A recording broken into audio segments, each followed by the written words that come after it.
My name is Lydia Peters. I'm 36 years old. At my parents' 40th anniversary party, right in front of 38 guests, my mother sneered, "Look at this worthless cancer patient. We sold your house and locked you in that nursing home because you're nothing but a pathetic burden on this family." 3 years ago, while I was bald and vomiting from chemotherapy, they stole my $380,000 house, emptied my bank accounts, and put me in a nursing home at 35, telling everyone I was mentally incompetent. I stood there, looked them dead in the eyes, and smiled. Then I placed the small black box on the table. "Open it," I said. They thought tonight would be another night of humiliating their broken daughter. They were dead wrong. What happened in the next 5 minutes destroyed their lives forever. Before I tell you the whole story, if you think it's worth hearing, please take a moment to like and subscribe. But only if you genuinely want to. And if you don't mind, drop a comment telling me where you're watching from and what time it is there. The restaurant smelled like expensive wine and fresh flowers. Riverside Manor, private dining room, white tablecloths, crystal glasses catching the light from the chandeliers. 38 people sat at 5 round tables dressed in their Sunday best. My parents' anniversary party. 40 years of marriage. The invitation had gone out to everyone who mattered in their world. Family, church friends, neighbors from the old street, the couples they played bridge with on Thursdays. Everyone except me. I parked on the street because I couldn't afford valet. My 2015 Honda Civic looked out of place next to the Mercedes and Lexus sedans lining the circular drive. I sat there for a moment, hands on the steering wheel, looking at the black box on my passenger seat. 9 inches by 6 inches. Matte black. Silver ribbon tied around it, neat and simple. Inside, a Bluetooth speaker, a USB drive, and printed documents that would end everything. My phone buzzed. A text from Laura Hendricks, my attorney. Police ETA, 8:15 p.m. Are you ready? I checked the time. 7:52 p.m. I typed back. Ready. I picked up the box and got out of the car. The April evening was cool. I wore a simple black dress from Target, $38 on clearance. My mother would be wearing something that cost more than my rent. The thought didn't hurt anymore. That was progress. I walked through the entrance. The hostess looked uncertain when she saw me. "I'm here for the Peters anniversary," I said. "Are you on the list?" "I'm their daughter." She glanced at her tablet, frowning. "I don't see." "It's fine. They'll want to see me." I walked past her before she could argue. The air felt thick with the scent of lilies and expensive cologne. For a split second, I almost turned around and left. This was the same room where we'd celebrated Owen's college graduation, where Mom had once hugged me so tightly after my first big client win. Back then, I still believed we were the kind of family that showed up for each other, no matter what. Now those memories tasted like ash. I reminded myself why I was here, not for reconciliation, but for truth. My hand stayed steady on the black box. I had documented everything for months. Tonight, that documentation would speak louder than any of their lies ever could. The dining room opened up in front of me. Round tables with white roses and eucalyptus centerpieces. A small stage area at the front. And there, at the head table, sat Eugene and Sandra Peters. My parents. Dad looked older than I remembered. 66 now, hair more gray than brown. He wore a dark suit, crisp white shirt. The same outfit he wore to church every Sunday. Mom looked radiant. Designer dress in champagne silk. I'd bet $800 easy. Hair done at the salon, makeup perfect. She was laughing at something the woman next to her said, one hand on her champagne flute. My brother Owen sat at the same table with his girlfriend Amber. Owen was 39 now, 3 years older than me. He'd gained weight. His suit didn't fit quite right. I saw Aunt Beverly near the back, Dad's sister. She'd always been kind to me. A few neighbors I recognized. Pastor Allen from their church. Uncle Todd, Mom's brother, who never questioned anything she said. And there, 3 tables from the front, sat Dr. Judith Brennan, my oncologist. Silver hair pulled back in a low bun. She wore a navy dress and pearl earrings. I'd invited her myself. The room noticed me. Conversations faltered. Heads turned. Aunt Beverly's hand went to her mouth. Pastor Allen looked confused.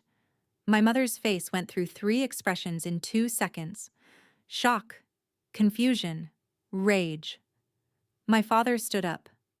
"What are you doing here?" His voice carried. The room went quiet. I walked forward, the black box in my hands. "It's a family celebration," I said. "I'm family." "You weren't invited." Mom's voice had that edge I remembered. Sharp. Cold. The voice she used when she wanted to put someone in their place. I placed the black box on the gift table, next to wine bottles and photo albums wrapped in silver paper. Then I turned to face the room. "I know I wasn't invited," I said.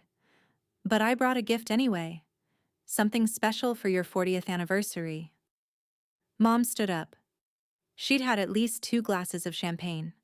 I could see it in the flush of her cheeks, the brightness of her eyes. "Everyone," she said, voice loud enough to project. "I apologize. Our daughter Lydia has been unwell. Cancer treatment was very hard on her. Mentally."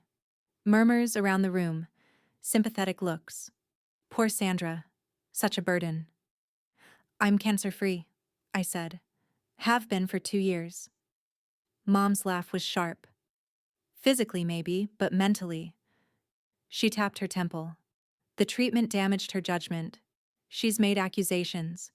Terrible accusations against her own family. Dad tried to intervene. 'Sandra, let's not—'" But Mom was on a roll. She'd always been like this when she felt powerful, when she thought she controlled the room. "She's accused us of stealing from her. Can you imagine? After everything we sacrificed?" "You did steal from me," I said. Voice calm. Even. "See?" Mom gestured at me like I was Exhibit A. "Paranoid delusions. We spent years caring for you. That nursing home cost a fortune. Your medical bills were $18,300, I said. You stole $312,000. The room went completely silent. Mom's face flushed darker. "Look at this worthless cancer patient." Her voice dripped with contempt. "We sold your house and locked you in that nursing home because you're nothing but a pathetic burden on this family." Gasps. Someone dropped a fork. Dad went pale. "Sandra, stop talking." But she couldn't stop. 20 years of marriage had taught me this about my mother. When she thought she had power, she overplayed her hand. "It's true," she continued. "She was a burden. Useless. Couldn't work. Couldn't take care of herself. We had to take over. And yes, we used that house money to save Owen, because he's worth saving." "Lydia?" She looked at me with pure disgust. "She's nothing." I reached into my pocket and pulled out my phone.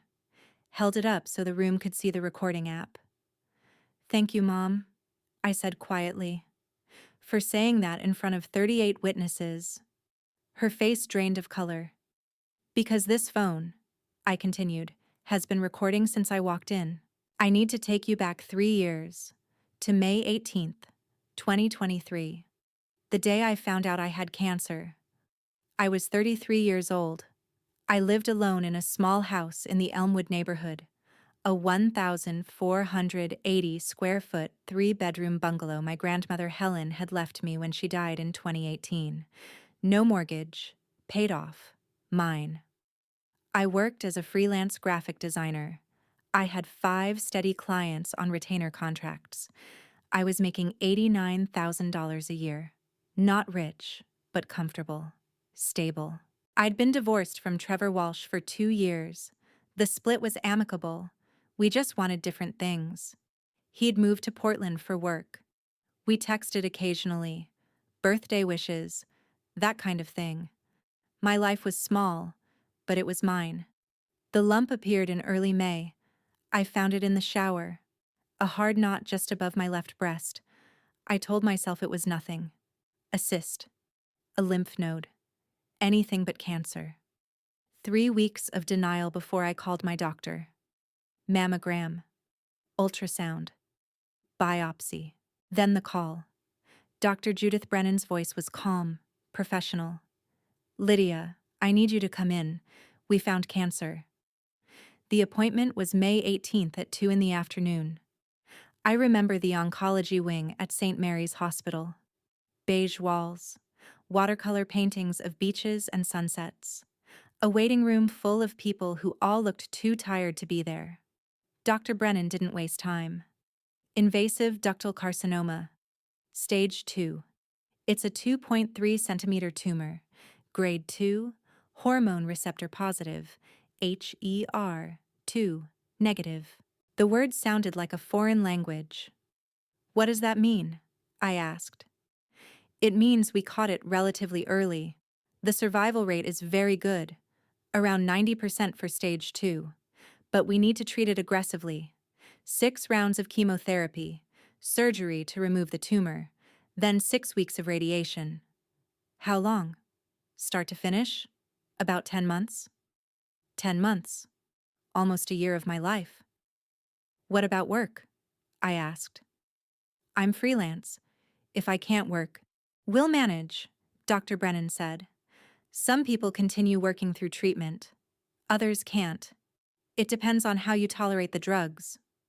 She handed me a folder thick with paperwork. Treatment plan, drug protocols, side effects to watch for, insurance information. "Your insurance should cover most of it," she said. "Out of pocket will probably be somewhere between $8,000 and $12,000. I had $43,000 in savings. I could handle that. What I didn't know then was how quickly even good insurance could leave you exposed. My plan through the freelance marketplace had a $6,000 deductible and 20% coinsurance. One PET scan alone would cost me almost $4,000 out of pocket. I sat in the parking lot scrolling through my client contracts on my phone, wondering how many logos and brand kits I could finish between infusions. Graphic design had always been my escape, turning blank canvases into something beautiful when life felt chaotic. I thought about calling Monica or Trevor, but the words stuck in my throat. How do you tell the people you love that everything you built could disappear in months? Instead, I drove home and made a spreadsheet. Treatment costs, lost income, worst-case scenarios. I was still trying to control the uncontrollable. I sat in my car in the hospital parking lot for 20 minutes before I could start the engine. My hands were shaking. I kept thinking about my grandmother, about the house she'd left me, about all the plans I'd made for my life that suddenly felt very fragile. My phone rang. "Mom." I answered without thinking. "I have cancer." Silence on the other end. Then, "Oh, honey, oh no. Lydia, don't worry. We'll take care of everything." At the time, I thought she meant emotional support, help with appointments, bringing groceries when I was too tired to shop. I had no idea what she actually meant. My first chemo infusion was June 8th, 2023. My parents insisted on being there. Dad drove me to the hospital. Mom packed snacks and magazines. They sat with me through the whole 3.5-hour infusion, held my hand, told me I was brave. I wanted to believe they cared. The drugs hit that night like a freight train. Nausea so severe I couldn't stand. Vomiting every 20 minutes. Bone pain that made me cry. Exhaustion so deep I couldn't lift my head off the pillow. Mom called the next morning. "Honey, you can't be alone like this. Move in with us temporarily, just until you're through the worst of it." It made sense, practical. I was too sick to argue. On June 12th, I packed a bag and moved into my parents' guest room in Ridgewood subdivision, a larger house about 20 minutes from mine. We'll handle everything, Dad said. Bills, mail, all of it. You focus on getting better. 4 days later, Dad brought paperwork to the guest room. Power of attorney, he said. Medical and financial, standard stuff. If something happens during surgery or you're unable to make decisions, we can step in. There was a notary there, Jennifer Carlisle, a friend of Mom's from church. She smiled sympathetically while I signed. You understand you can revoke this anytime, right? Jennifer said. Just put it in writing. I nodded. I was exhausted, scared about the surgery coming up. My hair was already starting to thin. And you understand this is a serious responsibility, Jennifer said to Dad. Fiduciary duty. Dad smiled. Of course. I'd never betray my daughter's trust. I signed everything. Medical power of attorney. Financial power of attorney. HIPAA authorization. Jennifer, the notary, gave me one last gentle reminder as she stamped the documents. In Pennsylvania, this gives your parents broad authority. They have a fiduciary duty to act in your best interest only. You can revoke it any time, but you'll need to notify any banks or institutions in writing. I nodded, too nauseous to read the fine print a second time. My parents had always been the reliable ones, the ones who showed up at every school event, who helped me move into my first apartment. In our church community, family was everything. Honor thy father and mother wasn't just a verse, it was the unspoken rule. I trusted them completely. That trust, I would later learn, was the most expensive mistake of my life. I didn't read the fine print. That was June 23, 2023. I never saw those papers again. August 2023 was when everything fell apart. I just didn't know it yet. Chemotherapy accumulates in your system. Each cycle is harder than the last because your body never fully recovers between treatments. By cycle 3, my third infusion, I was at my weakest. The drugs were AC protocol, adriamycin and cyclophosphamide. Cancer patients call adriamycin the red devil because of its color and because it destroys you. Mouth sores so bad I couldn't eat solid food. Neuropathy in my hands and feet, constant tingling, sometimes painful. Chemo brain fog so thick I couldn't hold a conversation. I spent 20 hours a day in bed. Mom brought in Sure Shakes because that's all I could keep down. Dad brought medications on schedule. They handled everything. My mail stopped coming. I didn't notice. On August 12th, I was half awake in bed when I heard Dad on the phone in the hallway. Yes, I have power of attorney. She's in treatment, unable to manage. Yes, I can sign on her behalf. Thursday works. I was too sick to process what I was hearing, too foggy to care. The chemo fog was like wading through wet concrete. My hands trembled so badly I couldn't hold a spoon. I would stare at the ceiling for hours, replaying childhood memories. Dad teaching me to ride a bike, Mom staying up all night sewing my Halloween costume. Those versions of my parents felt like strangers now. I kept telling myself they were sacrificing so much, missing bridge nights, rearranging their retirement plans. I even felt guilty for being such a burden. Little did I know that while I was fighting for my life in that guest room, they were already on the phone with realtors, viewing my grandmother's house as their safety net. The same house where I used to bake cookies with her every Christmas. 3 days later, my house went on the market. I didn't know. My parents listed it for $375,000, already under market value. A motivated seller discount. They told the real estate agent I was too ill to be involved in the transaction. It sold in 8 days. Sale price, $365,000.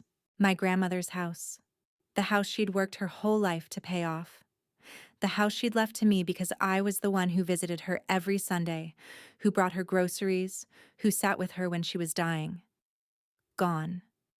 Eugene Peters signed all the paperwork using power of attorney. The settlement check was made out to Lydia Peters and deposited into an account he'd added himself to as joint owner. Closing date, August 29th, 2023. I was in bed, vomiting, when they signed away my home. The next day, I asked Mom if any mail had come for me. "Don't worry about that," she said. "Too casual, too quick. Everything's handled. You just rest." I believed her.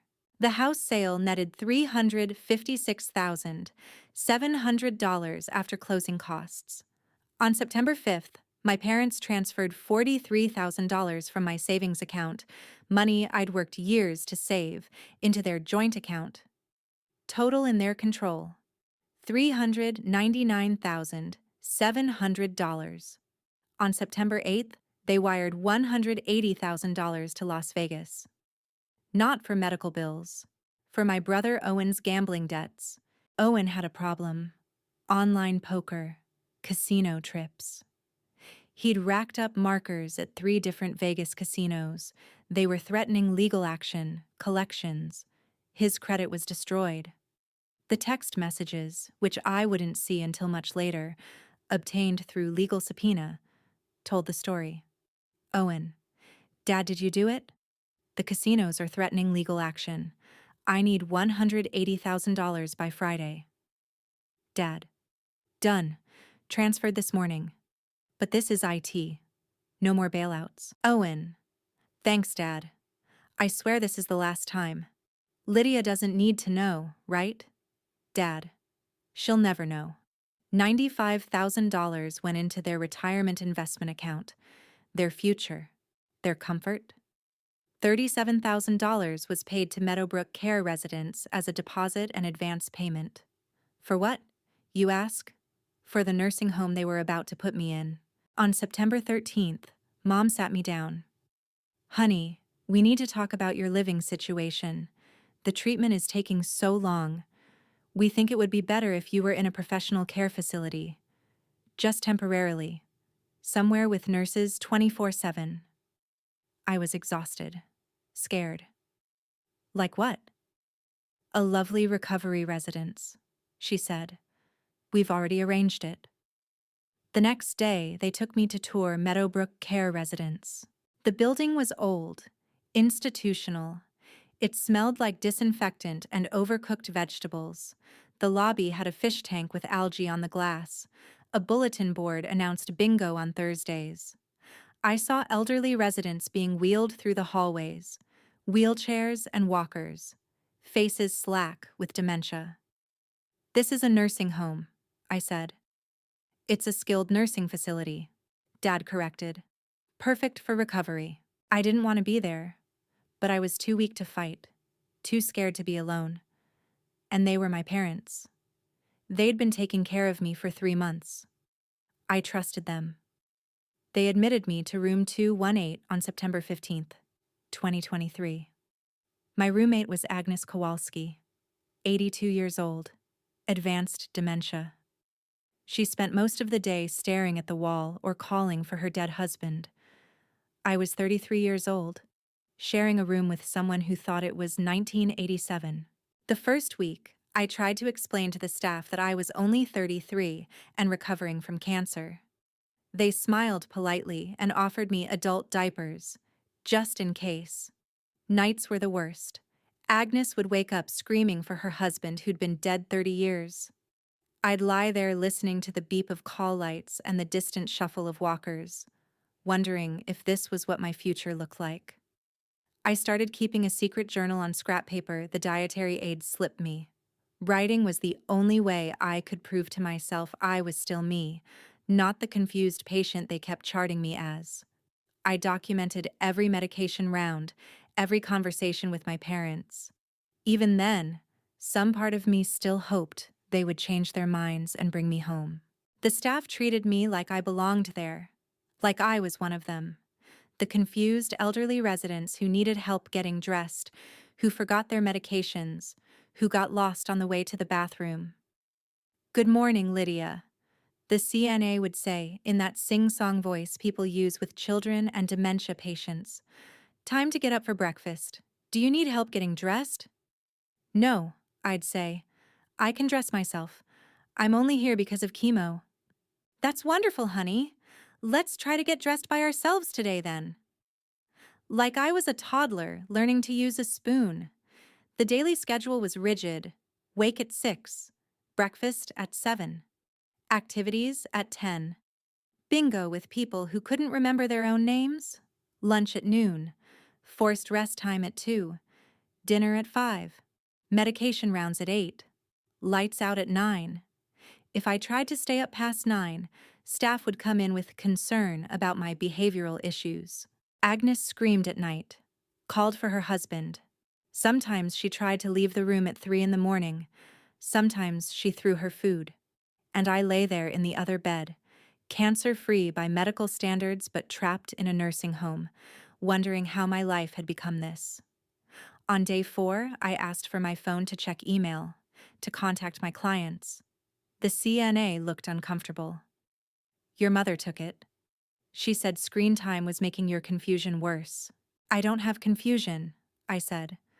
I need my phone for work. She made a note in my chart. Patient agitated, requesting phone, showing poor insight into limitations. My friends tried to visit. Monica, my best friend for 12 years, called the facility. I'd like to visit Lydia Peters. I'm sorry, Ms. Peters is in recovery. Family has requested limited visitors for her healing. But I want to help. You'd need to contact her family for approval. Monica never got through. My business died slowly. 4 of my 5 clients canceled their contracts when I stopped responding to emails. The 5th, the credit union I'd worked with for 6 years, held my contract open through December. Then they had to replace me. Trevor sent cards, birthday wishes, get well soon notes. I never saw them. My parents intercepted everything. By October 2023, I was completely isolated. No phone, no computer, no visitors except my parents once a week.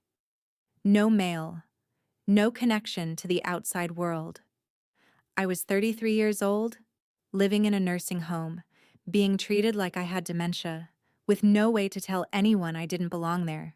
Through all of this, I was still getting cancer treatment. Chemo cycle 4, September 28th, cycle 5, October 19th, final cycle, November 9th. A transport van would pick me up from Meadowbrook and drive me to St. Mary's Hospital for infusions. Sometimes my parents came. Sometimes I went alone.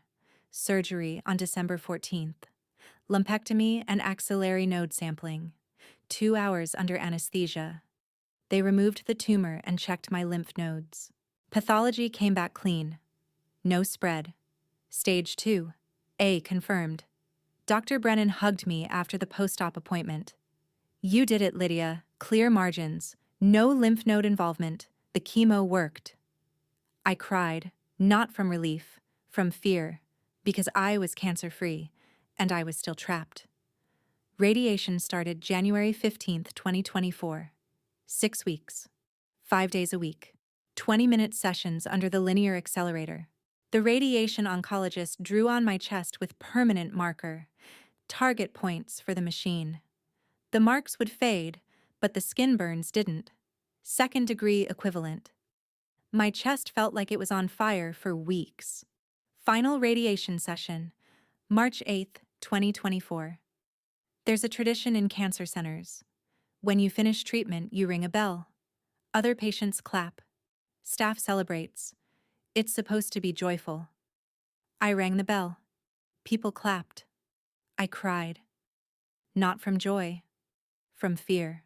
Because now I had no excuse. I was cancer-free, medically cleared, healthy. And I was still living in room 218 with Agnes.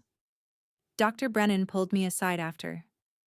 Lydia, I need to ask directly. Are you being held in that facility against your will? I paused. I don't know. They say I can't manage on my own. That I'm not ready. But I feel ready. I feel fine. She wrote something in my chart. I'd see the notes later during the legal case. I'm documenting that you are fully recovered, mentally competent, and medically cleared for independent living. If anyone questions your competency, they'll have to refute this. Will you help me? I asked.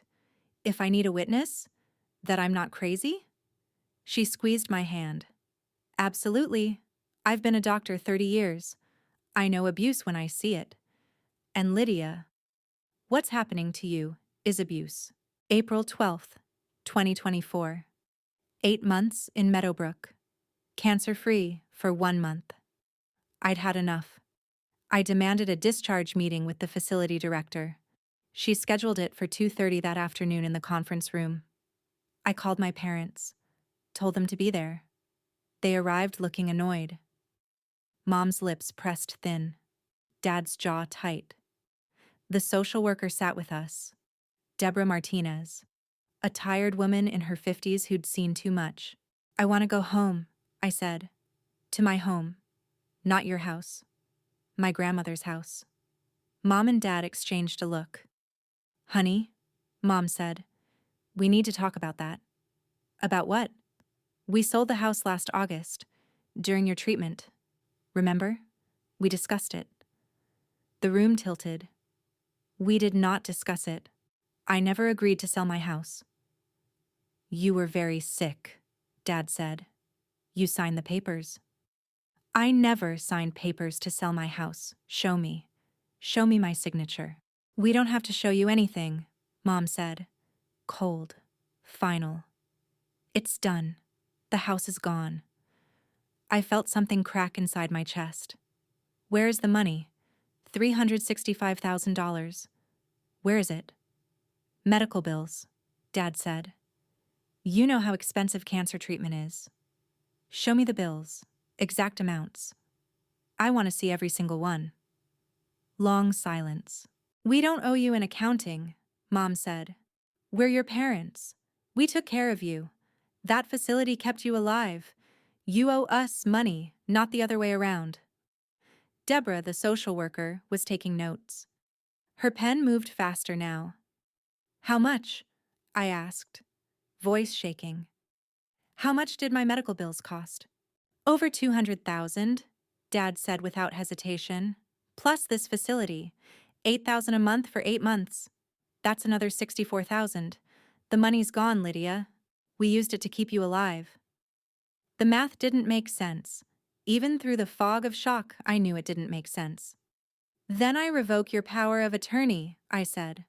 Right now, in front of this social worker. I revoke it effective immediately. Mom's face went white. You can't just... Dad started. Yes, I can, I said. The notary told me. I can revoke it any time, and I'm revoking it now. The next day, April 13th, 2024, I was discharged from Meadowbrook. My parents tried to block it, threatened the facility with lawsuits, said I was mentally unstable, said I needed conservatorship. But Dr. Brennan had documented my competency. The facility psychiatrist had evaluated me and found me fully capable, and I'd revoked the power of attorney in front of a witness. The facility director made her decision.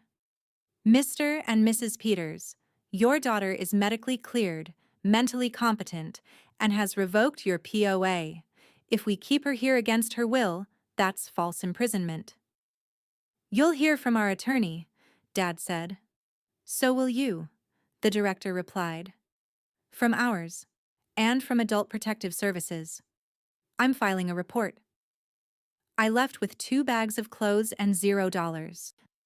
Katie Morrison, the oncology nurse who'd been at my infusions, drove me. She'd given me her number back in March, told me to call if I needed help.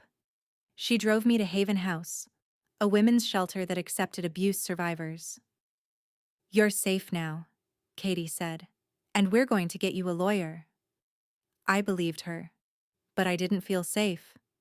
I felt terrified, because I'd just learned that my parents had stolen everything I owned, and I had no idea how to fight back. Haven House connected me with Legal Aid Society. On April 20th, 2024, I met Laura Hendricks. She was 51, short gray hair, sharp eyes, 20 years of experience in elder and disability abuse cases. I told her everything. She listened without interrupting, took notes. When I finished, she leaned back in her chair. Lydia, if what you're telling me is true, this is criminal exploitation of a vulnerable adult. That's a felony in this state. Can I get my house back? The house sale might be hard to unwind. There's an innocent third-party buyer. But the money? We can go after that. And we can press charges. I want them prosecuted, I said. What they did. It wasn't just stealing money. They stole a year of my life. Then let's get to work. Laura filed an emergency motion on April 26th, demand for financial accounting. My parents hired a private attorney. Denied everything. Claimed I was unstable, ungrateful, mentally unfit. Discovery began. Subpoenas for bank records, medical records, facility records. On May 15th, Laura called me. We got the bank records. Lydia, it's worse than you thought. How bad? There's a $180,000 wire transfer to Las Vegas casinos, August 8th, 2023. Your brother's gambling debts. They used your money to pay Owen's casino markers. I sat down. The room spun. They stole from me to pay for Owen's gambling? Yes, and we can prove it. Over the next 3 months, we built the case piece by piece. Bank records showing the house sale proceeds, the transfer to Owen, the deposit into their retirement account, medical records from Dr. Brennan documenting my full mental competency throughout treatment, facility records showing my parents had lied on the admission forms, claimed I had cognitive impairment when I didn't. The psychiatric evaluation from Dr. Fletcher, the facility psychiatrist, stating clearly, Ms. Peters is fully competent, no basis for continued placement. And the recordings. Back in March 2024, when I was still trapped in Meadowbrook, a housekeeper named Rosa Martinez had slipped me her phone. Let me use it after her shift. I'd called my parents, asked questions, recorded everything. How long can we keep her in that nursing home? Mom's voice on the recording. As long as we want, Dad replied. We have power of attorney. The facility won't question it. What if she demands to leave? She signed over control. Legally, we decide. And if she makes trouble, we can petition for conservatorship. Say the cancer affected her brain. She seems pretty sharp to me. Doesn't matter what you or I think, matters what we tell the doctors. 47 minutes of recordings. My parents discussing the theft, the house sale, Owen's debts, their plan to keep me institutionalized. All of it admissible in court. Laura filed the lawsuit officially on August 15th, 2024. While the legal case progressed, I had to rebuild my life from nothing. I moved from Haven House to a small studio apartment in Riverside District. $950 a month. One room, tiny kitchenette, but it was mine. I got disability payments temporarily, $1,100 a month. Not much, but enough to survive. I started freelancing again. Slowly. A logo design for $600, a website mock-up for $1,200, a branding package for $2,800. My hair grew back. Shorter than before. I kept it in a pixie cut. Easier to manage, and honestly, I liked how I looked. Stronger somehow. I started therapy. Dr. Caroline Pierce, a trauma specialist at a sliding scale clinic. $15 per session. What your parents did wasn't just financial abuse, Dr. Pierce told me. It was an attempt to erase your identity. They tried to convince everyone, including you, that you weren't capable. Recovering from that is about reclaiming who you are. Those sessions became my anchor. Week after week, I unpacked the shame of having trusted the wrong people. Dr. Pierce helped me see that my instincts had been right all along. I wasn't paranoid. I was surviving. Some days I still doubted myself. Wondered if they were right. if I really was incompetent. But then, I'd look around my apartment, at the client work on my desk, at the therapy workbook on my coffee table, at the legal documents Laura was filing on my behalf. I'd done all of that myself. I wasn't broken. I'd never been broken. I'd just been trapped. December 18th, 2024. Preliminary hearing. Judge Patricia Hendricks reviewed the evidence, bank records, medical records, recordings. Testimony from Dr. Brennan. She granted an emergency asset freeze on my parents' accounts. This court finds probable cause for exploitation of a vulnerable adult, Judge Hendricks said.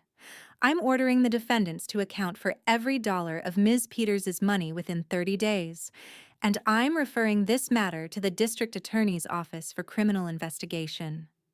My parents' faces went white. Outside the courthouse, their attorney tried to argue. Your Honor, my clients were acting as fiduciaries. Fiduciaries don't steal, the judge said. See you at trial. The DA moved fast. Criminal charges filed January 15th, 2025. Count 1, exploitation of vulnerable adult, felony. Count 2, theft over $100,000, felony. Count 3, fraud, felony. Count 4, false imprisonment, misdemeanor. Count 5, forgery, felony. POA misuse. Trial began February 10th, 2026. The prosecution presented our evidence methodically. Bank statements, transfer records, medical testimony from Dr. Brennan, psychiatric evaluation from Dr. Fletcher. The recordings. My parents' defense was thin. We thought we were helping. Medical bills were expensive. We didn't realize. The prosecutor cut through it in closing arguments. Ladies and gentlemen, the defendants want you to believe they were helping their daughter. But helping doesn't mean stealing. It doesn't mean lying. It doesn't mean imprisoning a healthy young woman in a nursing home so you can spend her money on your son's gambling debts. That's not help. That's exploitation. That's abuse. That's a crime. The jury deliberated for 3 hours. Guilty. All counts. Sentencing was April 5th, 2026. Mr. and Mrs. Peters, Judge Hendricks said, you violated the most sacred trust, that between parent and child. You exploited your daughter's vulnerability during cancer treatment. You stole her home, her savings, her freedom.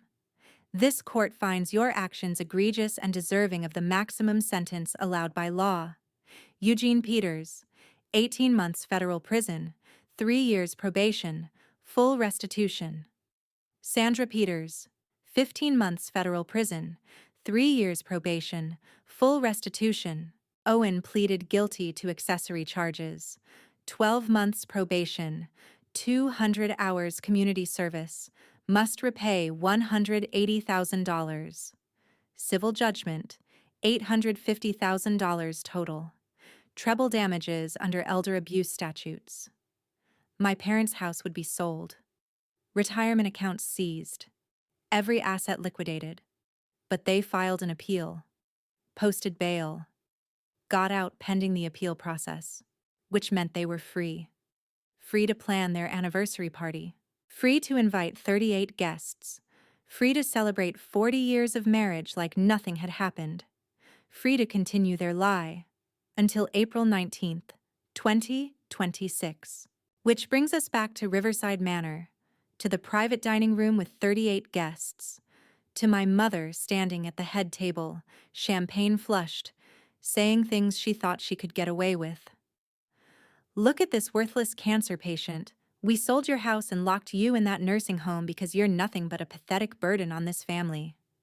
I held up my phone. The recording app glowed red. Thank you, Mom, I said, for saying that in front of 38 witnesses, because this phone has been recording since I walked in. The blood drained from her face. I turned to address the room. For those of you who don't know, my parents were convicted on March 15th of exploiting a vulnerable adult, theft, fraud, and false imprisonment.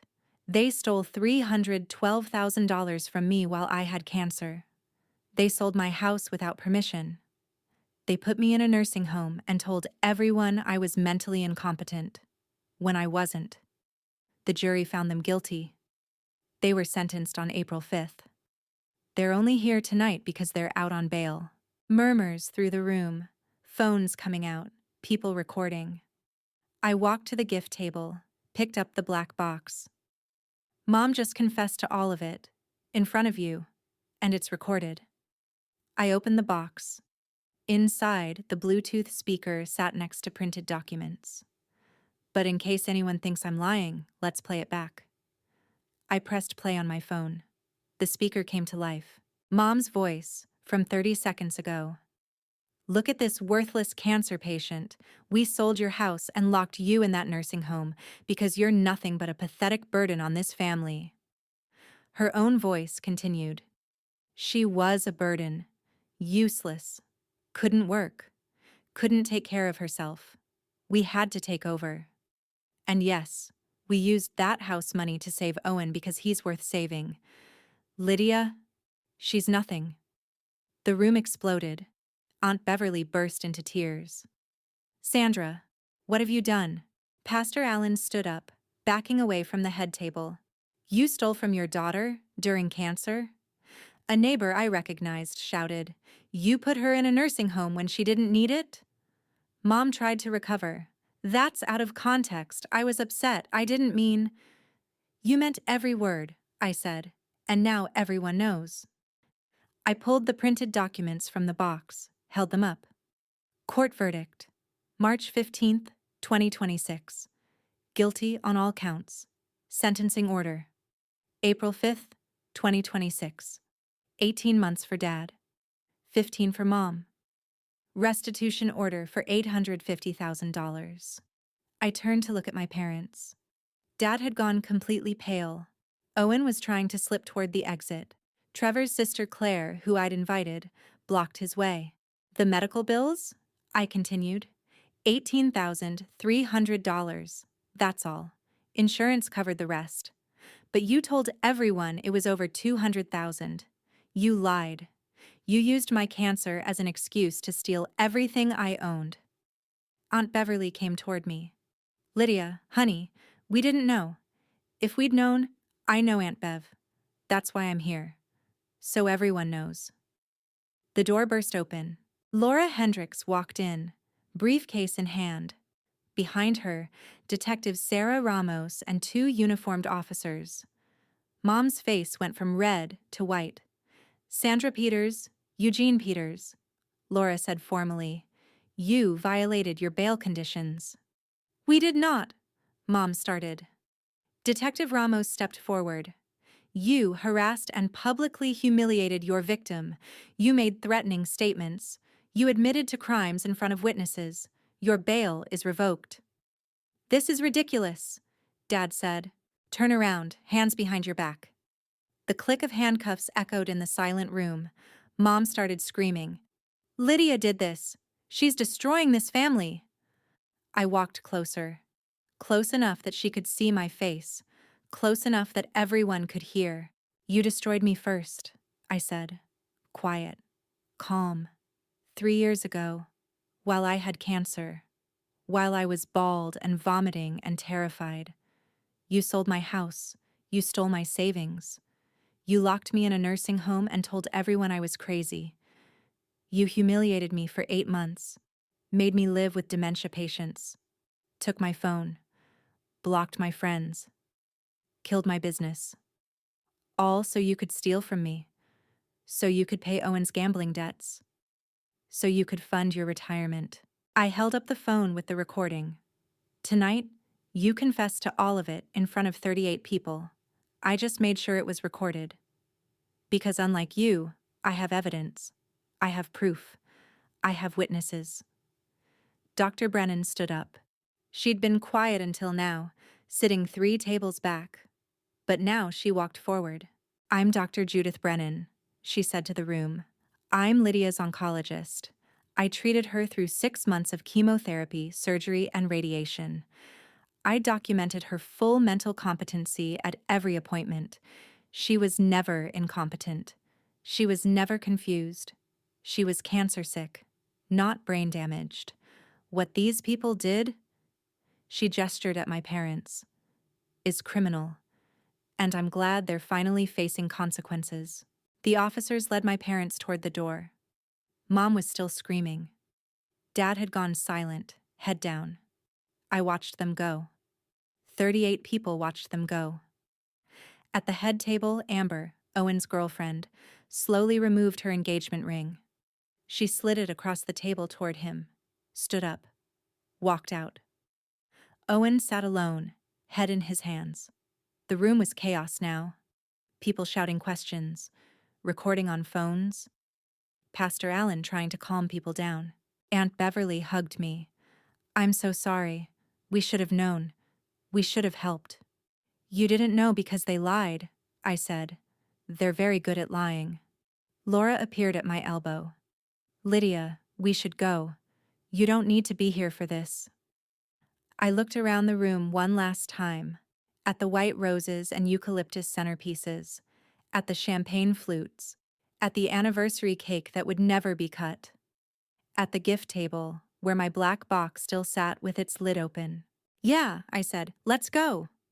My parents reported to federal prison on August 1st, 2026. Eugene to a minimum security facility in Pennsylvania. Sandra to one in West Virginia. Owen completed his probation, found work as an addiction counselor. Ironic, but he was apparently good at it. He sent me a letter in 2030 apologizing for everything. I acknowledged it but didn't respond beyond that. The civil judgment took 2 years to fully collect. Their house sold for $520,000. Retirement accounts, $180,000. Other assets liquidated, $150,000. Total recovery, $850,000. I bought a house in March 2027. Nothing fancy.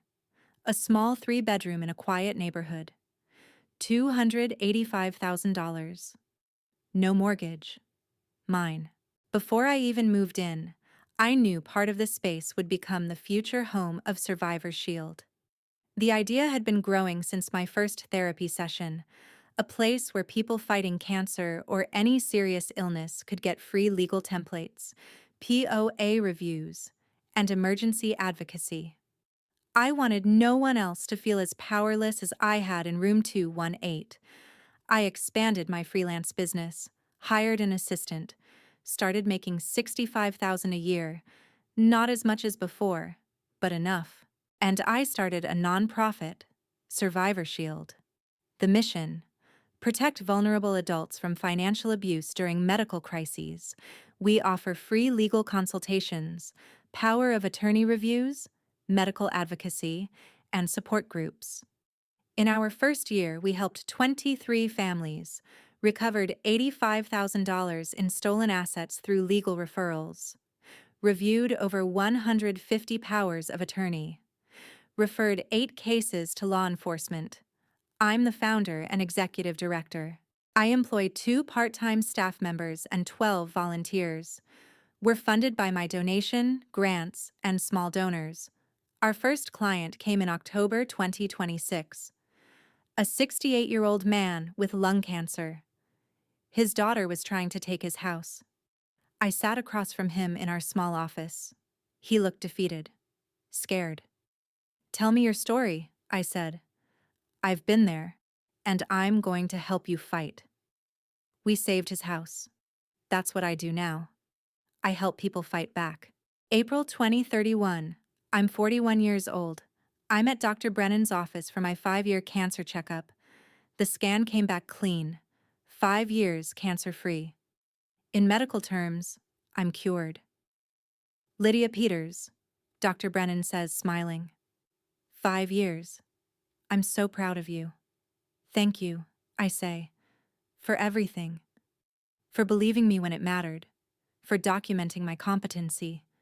Your note saved my life in more ways than one. She hugs me. You saved your own life. Twice. First from cancer, then from abuse. You're one of the strongest people I've ever met. I didn't feel strong back then. Maybe that's the point. She says, "You don't have to feel strong to be strong." I leave her office and walk to my car. The sun is shining. April in full bloom. Cherry blossoms and tulips. My phone buzzes. 3 messages. Thomas. Dinner tonight? My place? Thomas is someone I met in a cancer survivor support group in 2028. We've been dating for 2 years. It's healthy. Stable. He understands what I went through because he went through something similar, though his family supported him, not sabotaged him. The second message is from my nonprofit. A new grant approved. $50,000.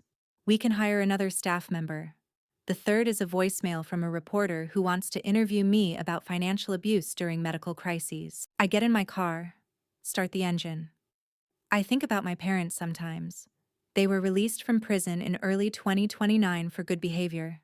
They moved to Arizona, sent one letter, maybe an apology, maybe an excuse. I never opened it. I think about Owen occasionally. He's sober now, working, trying to rebuild his life. I'm glad he's doing better, but I haven't forgiven him. Maybe someday. Maybe not. I think about the house my grandmother left me, the one I'll never get back. Sometimes I drive past it.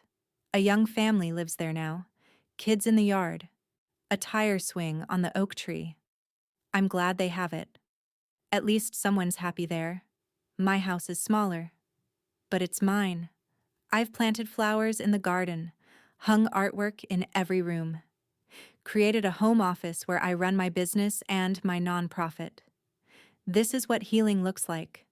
Not revenge, not bitterness, not endless rage. Just living well. Building something good from the wreckage. Helping other people avoid what I went through. Setting boundaries. Choosing my own family. Refusing to let abusers define my worth. I survived cancer. I survived my family. And if you're listening to this and you're going through something similar, whether it's cancer or another medical crisis, and your family is controlling your finances in ways that feel wrong, trust that instinct. You're not crazy. You're not incompetent. And you're not alone. According to the National Adult Protective Services Association, financial exploitation affects 1 in 10 people over age 60, and increasingly, younger vulnerable adults during medical crises. But here's what abusers don't want you to know. You have rights. Power of attorney can be revoked, competency can be proven, assets can be recovered, and abusers can be prosecuted. It took me 2 years to fight back. But I won. You can too. There's something they don't tell you about survival. They tell you about the fight, the battle, the war against cancer, against abuse, against whatever's trying to destroy you. But they don't tell you about the quiet part, the part that comes after. The mornings you wake up in your own bed, in your own house, with no one controlling your life. The phone calls from clients who trust your work. The support group meetings where you help someone else realize they're not alone. The doctor's appointments where the scan comes back clean. The ordinary, beautiful, peaceful moments that used to feel impossible. That's survival too. Not the dramatic confrontation. Not the courtroom victory.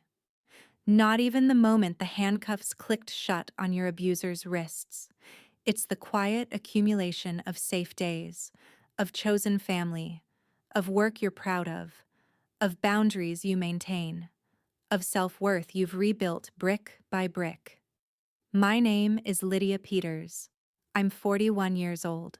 I'm a cancer survivor, an abuse survivor, a business owner, a nonprofit founder. I'm someone's girlfriend, someone's friend, someone's attorney's favorite client because I document everything. I'm a lot of things. But I'm not broken. I never was. And if you're listening to this and you needed to hear it, neither are you. If this story resonated with you, I'd love to hear from you in the comments.